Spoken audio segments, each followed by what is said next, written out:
Hey, what's up, everyone? I just wanted to make a quick video on show you what I've been working on. It's a translator from Azure. I'm using Azure for Microsoft.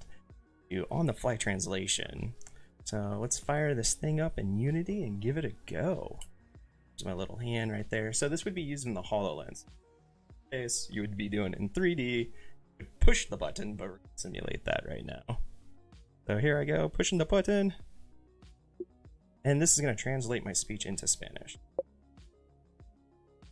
And there you go. Look at that. Yo esto yeah, I'm not even going to try. But yeah, so this is just a quick translation to make ever since I saw it at Waves.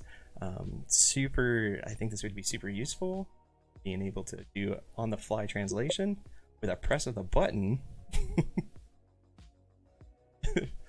Patient without pressing the button. No.